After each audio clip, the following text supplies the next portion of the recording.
Hello நான் பண்ணிங்க நாம் பார்க்க போகிற படத்தோட பேர் கருடன். சூரிய நடிப்பில் இந்த படம் இப்போ ரிலீஸ் ஆயிருக்கு. ஸோ இந்த படத்தோட ஸ்டோரியை பார்த்துட்டு வீடியோட கடைசியில் இந்த படத்தோட ஃபுல் ரிவ்யூ சொல்லியிருக்கேன் அப்படின்னா போய் மறக்காமல் செக் பண்ணி பாருங்கள். வாங்க ஸ்ட்ரெயிட் இந்த வீடியோக்குள்ளே போகலாம். இந்த படத்தோட ஸ்டார்டிங்கில் இந்த நிலத்தையெல்லாம் பார்த்தீங்கன்னா ஆக்கிரமிக்கிற ஒரு கும்பலை காமிக்கிறாங்க. அது ஒரு மினிஸ்டர்.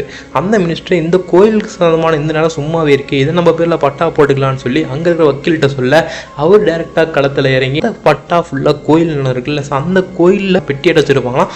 அந்த பெட்டி பேங்க்கில் இருக்காமா. அந்த நகைகளோடு இருக்கிற அந்த பெட்டியில் இருக்கிற ஒரு தகுடை எடுத்துகிட்டு வந்துட்டா இந்த பிரச்சனையெல்லாம் முடிஞ்சுன்னு சொல்ல இவங்க அதுக்கான இம்ப்ளிமெண்ட்டாக ஒரு போலீஸையும் உள்ளே இருக்கிறாங்க. அதுதான் நம்ம சமுத்திரகனி. சரி, சமுத்திரகனி என்ன வந்துட்டார், என்னடா பண்ண போகிறான்னு சொல்லலாம். அவரோட பார்த்தா ஸ்ட்ரெயிட்டாக ஹையர் ஆஃபீஸர்கிட்ட போய் நான் வேலையை ரிசைன் பண்ணுறேன்னு சொல்ல என்ன ஆச்சு, எதுக்காக ரிசைன் பண்ணுறேன்னு சொல்லி ஹையர் ஆஃபீஸர் கேட்டால் இது நான் நடந்த விஷயத்தெல்லாம் வாயால் சொல்ல முடியாது, இப்போ சொல்லி முடிக்க முடியாதுன்னு சொல்ல ஹையர் ஆஃபீஸர் எழுதி கொடுத்துட்டு போன்னு சொல்லிடுறாரு. சமுத்திரகனி என்ன உட்காந்து எழுத ஆரம்பிக்கிறாரு. சமுத்திரகனி எனக்கு தான் எந்த பார்த்துட்டு வந்துருக்கும், ஒரு தேட்டருக்காரர் இருப்பான். ஸோ அவனோட சேர்ந்து அந்த தகுடை எடுத்துகிட்டு வந்து கொடுக்குறது தான் இவங்க வேலை. சமுத்திரகனி என்ன இந்த கோயில் தகுடை எடுக்குது அப்படின்னு சொல்லி பார்த்தா இந்த கோயில் நிர்வாகம் 2 பேர்த்துக்கு கீழே வருது. அதாவது ஆதி கர்ணன் 2 பேர்த்துக்கு கீழே. இவங்களுக்கு கீழே தான் பார்த்தீங்கன்னா சொக்கன் ஒருத்தர் இருப்பார். இவர் கர்ணனுடைய ஒரு பெரிய ஒரு விசுவாசின்னு சொல்லலாம். கர்ணன் எடுத்தவனை வெட்டி போடுவார். அந்த அளவுக்கு பார்த்தீங்கன்னா ஒரு விசுவாசி. அவர் தான் நம்ம படத்தோட ஹீரோவும் கூட. இவங்களுக்கு தெரியாமல் ஒரு புழு பூச்சி கூட பார்த்தீங்கன்னா உள்ள நகர முடியாது. இப்போ இருக்கிற இவங்க கிட்ட தேட்டருக்காரன் எப்படிதான் இந்த தகுடு எடுக்குதுன்னு சொல்லி யோசிக்க அப்போ கரெக்டாக கோயில் பண்டிகையும் வரப்போகுது. இப்போ அந்த தகுடை வெளியே எடுத்துகிட்டு வருவாங்க. அந்த டைமில் இந்த கோயிலுடைய முழு நிர்வாகம் என்னதான் இவங்க கிட்ட இருந்தாலும் இந்த பெட்டியை எடுத்துகிட்டு வர்றது எல்லாமே அங்கே இருக்கிற அவங்க அப்பத்தா தான் பார்த்துக்குவாங்க. இந்த அப்பத்தா தான் ஆதி கர்ணன் சொக்கன் இவங்க 3 பேர்த்துக்கு பார்த்தீங்கன்னா சாப்பாடு போட்டு வளர்த்துருப்பாங்க. அந்த அப்பத்தாவை கொண்டா அந்த இடத்துக்கு வேற ஒருத்தங்க வந்து தான் ஆகணும். அது நாமளாக இருந்தால் பிரச்சனையே இல்லைன்னு சொல்ல இன்னொரு அப்பத்தாவை கொல்றதான் அங்கே இருக்கிற ஒருத்தங்க கேட்க தேட்டருக்காரன் கன்ஃபார்ம் கொண்டுறான்னு சொல்லி அப்பத்தாவை கொண்டுடுறாங்க. அப்பத்தா செத்தாச்சு. இப்போ அடுத்து இந்த ஒரு இடத்துக்கு யார் வர போகிறாங்கன்னு சொல்லி பார்த்தா நம்ம கர்ணனை நிற்க வைக்கலாம் அப்படின்னு சொல்லி ஒரு பக்கம் நின்னாலும் இந்த பக்கம் அப்போ தேட்டருக்காரன் உள்ள இந்த கோயில் எங்களுக்கும் சமமான பங்கு இருக்குது அப்படின்னு சொல்லி நிற்கிறாரு. ஆதி கிட்ட ஒரு மாதிரி முரட்டுத்தனமாக அப்படியே பேசிகிட்டு இருக்கு. ஆதி முறைச்சி பார்த்துட்டு வெளியே வாடி அறுத்து போட்டுறாங்க இந்த மாதிரி பார்த்தீங்கன்னா சொல்லிட்டு அப்படியே பார்த்தீங்கன்னா நிற்கிறாரு கொஞ்சம் கோவத்தோட. சொக்கலுக்கும் பார்த்தீங்கன்னா ஒரு பக்கம் கோவத்தை நம்ம ஹீரோவுக்கும். சரி, நான் இந்த போட்டியில் நிற்கலை அப்படின்னு சொல்லி பின்வாங்குறாரு. அப்போ தேட்டருக்காரர் சும்மா வாயை வச்சுக்கிட்டு இல்லாமல் உங்கள் குடும்பத்தில் ஆம்பளையே இல்லடான்னு சொல்லி கொஞ்சம் ஒரு மாதிரியாக பேச அப்போ ஆதி நீ என்னடா சொல்கிறது, நாங்கள் ஒரு நாயை நிற்க வச்சா கூட ஜெயிச்சு காமிக்கிறோன்னு சொல்லி அப்படியே நம்ம ஹீரோ பக்கம் திரும்ப அப்படியே ஹீரோ ஒரு மாதிரியாக பார்க்குறாரு. கடைசியாக நம்ம ஹீரோவை நிற்க வச்சு ஜெயிக்கவும் வச்சிடுறாங்க. இப்போ அந்த பெட்டி எடுத்துகிட்டு ஃபுல்லாக சொக்கன் நம்ம ஹீரோ கையில் தான் பார்த்தீங்கன்னா எல்லா விஷயமுமே இருக்குது. இப்போ கர்ணனும் போய் தேட்டருக்காரன் பார்ட்டியோட சேர்ந்துக்க இப்போ ஆதிக்கு இந்த விஷயம்லாம் தெரியுது. ஆதிக்கு மொத்தத்தில் இந்த கோயில் சுற்றி வெளியே போயிடக்கூடாதுங்கிறத கொஞ்சம் உறுதியாக இருப்பார். தேட்டருக்காரனும் கர்ணனும் சேர்ந்து இந்த ஒரு பிளானை பக்காவாக போட்டு முடிக்கிறாங்க. கர்ணன் இவ்வளோ பெரிய விஷயத்த பண்ணுறதுக்கான காரணம் இவர்கிட்ட கொஞ்சம் கூட பார்த்தீங்கன்னா காசு இருக்காது. இப்போ ஒரு காலத்தில் ஜமீன் பரம்பரையாக இருந்தாலும் இப்போ இவர்கிட்ட காசு இல்லை. இதுக்காக கோயில் நகைவே பார்த்தீங்கன்னா எடுத்து இவருடைய சொந்த விஷயக்காக யூஸ் பண்ணியிருப்பார். இந்த விஷயம்லாம் வெளியே தெரிய வர இது போய் பார்த்தீங்கன்னா ஆதிக்கிட்டே சொல்லியிருப்பாரு. ஆதி நீ போய் போலீஸ் ஸ்டேஷனில் உட்காரு, நீ பண்ண குற்றத்தை நீ தான் ஒத்துக்கணும்னு சொல்லுவார். அதனால ஆதி பேச்சை தட்டாமல் கர்ணனும் போய் போலீஸ் ஸ்டேஷனுக்கு சரண்டர் ஆயிடுறாரு.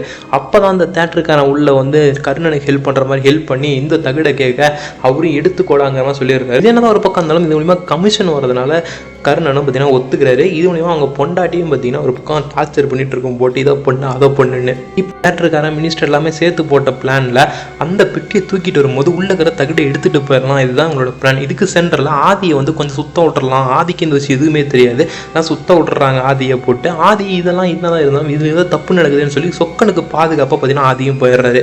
அந்த பெட்டியை பத்திரமா பார்த்தீங்கன்னா கோயிலுக்கு கொண்டு வந்துடுறாங்க. அப்படி கோயிலுக்கு கொண்டு வந்தபடி தான் பிரச்சனையே ஆரம்பிக்குது. அந்த தகுடை எடுத்துகிட்டு வரும்போது ஆதி பார்த்து அங்கே ஆதியை பார்த்தீங்கன்னா ஒருத்த குத்த வர ஆதியை குத்த போகும்போது சொக்கன் அவனோட கையவே வெட்ட அந்த கையில் வெட்டுப்பட்டவன் வேற யாருமே கிடையாது, கருடம் பொண்டாட்டியோட தம்பி தான். இதில் கருடம் பொண்டாட்டிக்கு பார்த்தீங்கன்னா செமையாக கோவம் வந்துடுது. இந்த பிரச்சனை இப்படியே ரொம்ப நாள் போயிட்டு இருக்க ஒரு நாள் நம்ம ஆதியை கீழே இறங்கி சரி இந்த தகுடை நீயே வச்சுக்கோ, இது மூலிமா வர லாபத்தில் ஊருக்கு ஏதாவது நல்லது பண்ணிட்டு போயிடலான்னு சொல்லி ஆதியோட பொண்டாட்டி சொல்லுவாங்க. இது நல்லதாக ஆதிக்கும் தெரியும். ஆதியும் சரின்னு சொல்லி ஒத்துக்கிறாரு. இப்போ அந்த தகுடை கொடுக்க போகும்போது ஒரு குடிகாரன் பார்த்தீங்கன்னா வண்டியை ஓட்டு ஆதி வண்டி மேலே கூட ஆதிக்கும் இந்த குடிகாரர் இருக்கும் ஆல்ரெடி ஒரு தகராறு இருக்கும் இந்த கேரக்டர் இருக்கும். அப்படி என்ன இவங்களுக்குள்ள தகராறுனா நம்ம ஃபர்ஸ்ட் கருடனும் இந்த குடிகாரனும் தான் பார்த்தீங்கன்னா எல்லா பிஸ்னஸும் பண்ணிட்டு இருப்பாங்க. ஒரு நாள் ஆதிக்கு இதெல்லாம் தப்பா படுதுன்னு சொல்ல அந்த குடிகாரன் ஆதியை பற்றி தப்பா பேச கருடன் நீதிக்கு மேலே எவ்வளோ பிஸ்னஸ் செய்யாதான்னு சொல்லி வெளியே தோத்தி விட்டுருவாரு. ஆதியும் தகுடை கொண்டு போய் கொடுக்க போறேன். அப்போ கரெக்டாக சொக்கனும் ஒரு பக்கம் ஓடி வர ஒரு இடத்துல விட்டுட்டு கருடனும் தேட்டருக்காரனும் ஒன்றா வந்திருப்பாங்க. கிட்டத்தட்ட இந்த பிளான்லாம் ஆதியை போடதான்னு ஒரு பக்கம் போனாலும் ஆதியை அந்த தகுடை கொடுக்குறேன்னு சொல்லுவோம். இவங்களுக்கு பார்த்தீங்கன்னா சரின்னு சொல்லி இவங்களை விட்டுறாங்க. அப்போ அப்போ கரெக்டாக ஆதிக்கு ஃபோன் வருது. ஆதியோட பொண்டாட்டி தான் ஃபோன் பண்ணியிருக்காங்க. நான் சொக்கம் கிட்ட பேசுன்னு சொல்ல சொக்கம் கிட்ட ஃபோனை கொடுக்குறாங்க. அவன் வந்து சொல்லுங்க மதனின்னு சொல்ல இங்கே பாடுறா குழம்பு வச்சிருக்கேன் இந்த கர்ணனுக்கு ரொம்ப பிடிக்கும் இது கொண்டு போய் குர்றான்னு சொல்ல கர்ணனும் போய் வாங்கிட்டு வாங்குற மாதிரி சொக்கனை அனுப்பி விட்டுறாங்க. சொக்கன் குழம்பு வாங்கிட்டு திருப்பி வந்து பார்க்குறாரு. பார்த்தா அந்த குழந்தையும் கூப்பிட்டு வந்துருப்பாரு ஆதி. குழந்தை மட்டும் ஒரு பக்கம் அழுந்துட்டு இருக்கா. இந்த பக்கம் ஆதியை வெட்டி போட்டுருக்காங்க.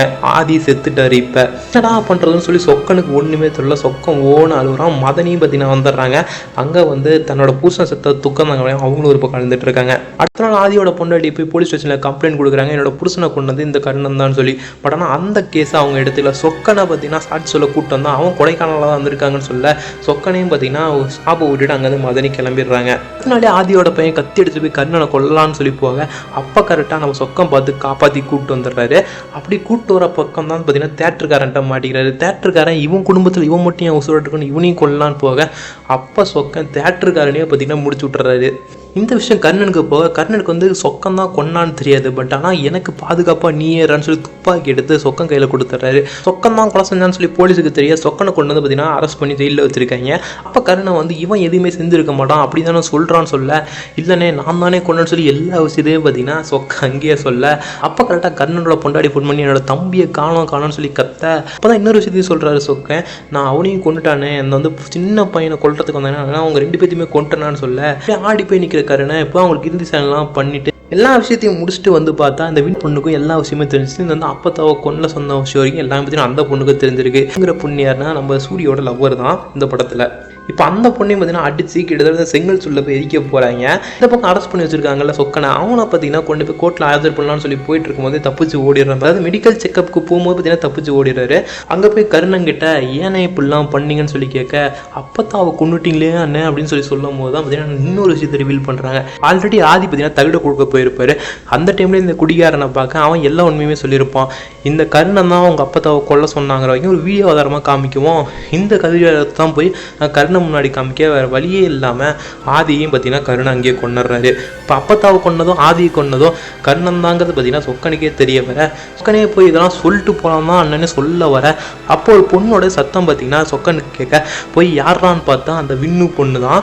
அவங்க லவ் பண்ணுற பொண்ணையும் பார்த்தீங்கன்னா எரிக்க போகிறாங்கன்னு தெரியுது. இந்த பொண்ணை மட்டும் விட்டுருங்கன்னு என்னென்னு பிடிக்கும்னு சொல்ல இல்லை இந்த விஷயம் தெரிஞ்சு எல்லாத்தையுமே கொல்ல போகிறேன்டான்னு சொல்லி கொல்ல வர அப்போ மதனியும் வந்து நிற்க கொஞ்சம் மிச்சம் மீதி விற்கிறோன்னு நினச்சேன் இப்போ பார்த்தீங்கன்னா இவளையும் கொண்டுட்டு எல்லா வேலையும் முடிஞ்சுன்னு சொல்லி கருணை அவங்களையும் கொல்ல போக இந்த டைமில் ஒரு ஃபைட்டு போகுது. இந்த ஃபைட்டோட கடைசியில் கருணை அந்த சின்ன பையனை கொல்ல போக சொக்க அந்த கருணனையே பார்த்தீங்கன்னா கொண்டுடுறான். கொண்டுட்டு நான் யார் இந்த என்னையும் ஒரு மனுஷனாக மாற்றிட்டீங்களேன்னு சொல்லி அப்படியே கத்திக்கிட்டே இருக்கும்போது இந்த படம் முடியுது நண்பா. பட் ஆனால் இந்த ஸ்டோரியை ஃபுல்லாக சமுத்திரகண்ணன் தான் எழுதிட்டு இருக்காரு. நான் ஏன் வேலையை ரிசைன் பண்ணுறேன்னு சொல்லி இப்போ எழுதி கொடுத்துட்டு போகிறாரு. சமுத்திரகண்ணன் போலீஸ்காரரை பார்த்தீங்கன்னா அவரோட ஹெட் ஆஃபீஸில் பேசிட்டு இருக்காரு. நான் இந்த ஃபைலை எழுதி கொடுத்துட்டேன். இந்த ஃபைலோட இன்னொரு காப்பி என்கிட்டையும் இருக்குது. இந்த ஃபைல் மட்டும் வெளியே வந்துச்சுன்னா நீங்களும் சேர்ந்து தான் உள்ளே போவீங்க. சொக்கனாக நீங்கள் தான் ரிலீஸ் பண்ணதும் உங்கள் கையில் தான் இருக்குது. பட் அவனை ரிலீஸ் பண்ணாமல் உள்ளே வச்சிங்கன்னா இவ்வளோ பெரிய பிரச்சனை ஆகும்னு சொல்லி உங்களுக்கே தெரியும்ட்டு அங்கே வந்து சமுத்திரக்கண்ணன் கிளம்ப இங்கே அந்த ஹெட் ஆஃபீஸ் மினிஸ்ட்ரிக்கே ஃபோன் பண்ணி சொல்கிறாரு சொக்கனை என்ன பண்ணுறதுன்னு சொல்லி கேட்க அவனால் நமக்கு எந்த ஒரு லாபமே இல்லை அவனை வெளியே விட்டுருங்க மாதிரி சொல்லிடுறாரு. சமுத்திரக்கண்ணனே கொண்டு வந்து சொக்கனை அவரோட ஊர்லேயே இறக்கி விட்டு போகிறாரு. இதோட இந்த ஒரு படமும் முடிஞ்சது நண்பா. அட் ஃபைனலி இந்த படத்தோட ரிவ்யூன்னு சொல்லி கேட்டிங்கன்னா சூரிக்கு இந்த படம் ஒரு டிஃப்ரெண்ட்டான ஒரு ஜானர்னே சொல்லலாம். நல்ல ஒரு ஆக்ஷன் படம். சசிகுமாரனோட ஆக்டிங்கும் பார்த்தீங்கன்னா செம்மையாக இருக்குது. இந்த பக்கம் உன்னிமுகனோட ஆக்டிங்கும் நல்லா இருக்குது. என்னதான் பழக்கப்பட்ட கதை இருந்தாலும் ரொம்பவே யூனிக்கிவாக ரொம்ப நல்லாவே கொண்டு போயிருக்காங்க. ஸ்க்ரீனை ரொம்ப எங்கேஜிங்காக வச்சுருக்காங்க நண்பா.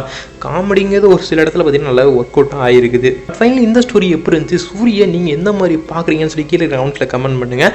உங்களுக்கு சூரிய பிடிக்குன்னா இந்த வீடியோக்கு ஒரு லைக்கை போடுங்க நண்பா. மறக்காமல் நீங்கள் நம்ம சேனலுக்கு சப்ஸ்கிரைப் பண்ணிட்டு அதில் பெல் ஐகான் அழுத்திடுங்க. அப்போ தான் இந்த மாதிரி இன்ட்ரெஸ்டிங்கான வீடியோஸ் உங்களுக்கு நோட்டிஃபிகேஷனாக வரும்.